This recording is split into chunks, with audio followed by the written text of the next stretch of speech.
룰라 전 대통령, 브라질 전 대통령이죠. 자유의 몸이 된 룰라, 브라질 대선에 핵으로 떠올랐다.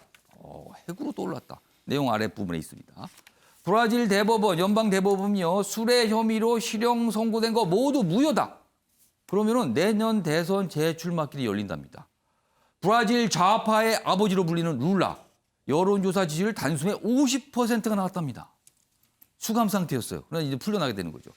대통령 재임 때 경제를 살렸다는 평가, 방역 실패 현 대통령 재선 가도에 변수가 생겼다는 겁니다.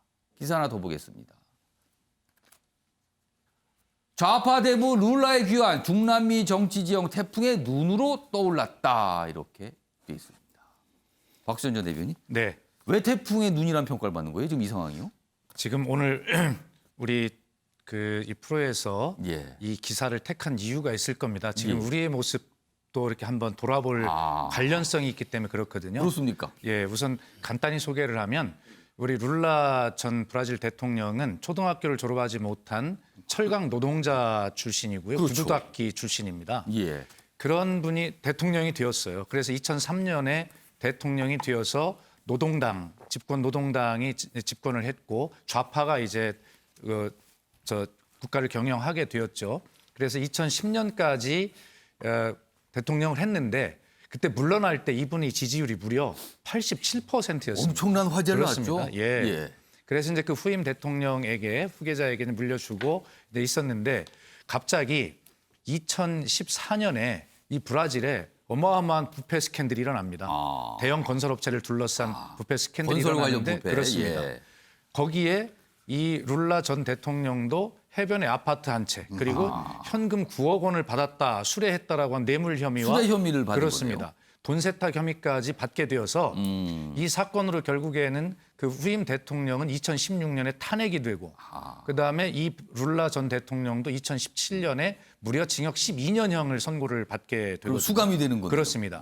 수감이 되어서 지금 말씀하신 대법원의 판결이 나서 형 집행 정지가 될 때까지 예. 한 1년 반 정도를 수감 상태였어요. 그런데 중요한 건 뭐냐면 왜 이렇게 형 집행 정지가 됐냐면 브라질의 한 언론이 예. 이 룰라 대통령을 기소해서 수감시키는데 검사와 판사가 이게 어떤 공모한 혐의가 있다. 예. 뭔가 관계가 있었다. 그렇습니다. 그래서 그걸 폭로를 한 거예요. 그래서 형 집행 정지가 된 것이고 대법원의 판결이 났는데 아직 최종 확정은 아니고 더 판결이 남아 있지만 예. 그래서 이제 결과적으로 사법 살인을 당했다 이런 것이 나온 것이거든요. 그래서 우리도 지금 현재 이제 검찰개혁, 사법개혁 이런 와중에 있는데 결과적으로 검사와 판사가 공모를 해서 한 전직 대통령을 구속시켰다라고 브라질 하는 사례가 것이 그랬다는 거네요. 어마어마한 거 아닙니까? 근데 더 재밌는 것은 그때 그런 판결을 했던 판사가 예. 그 탄핵을 시키고 들어선 후임 이제 우익 정권이죠. 예. 우익 정권의 법무부 장관을 했는데 이분이 바로 다음 대통령에 나가겠다라고 하는 대통령 후보로 거론이 됩니다. 뭐가 복잡하네요. 복잡하죠. 좀. 예. 예. 그래서 그렇게 보면 사법 정의를 실현해야 될 판사가 뭔가 이렇게 해서 본인의 정치적 예. 꿈을 간 거 아니냐라고 하는 이런 것인데 현재 우리 대한민국 상황과 시사하는 점이 여러 가지 있다 이렇게 보겠습니다. 그렇고 보니까 또 브라질 민심도 나눠져 있고요. 그래서 그렇습니다. 예. 대선의 핵 태풍으로 떠올랐다 이런 평가를 받고 있습니다. 자, 정보가 있어야 돈을 버는 세상입니다. 다만 그 정보는 정당하게 그리고 공정하게 얻은 것이 합니다. 요즘요 나란 일을 하면서 알짜 정보를 통해서 투기를 했다는 의혹이 일파만파입니다.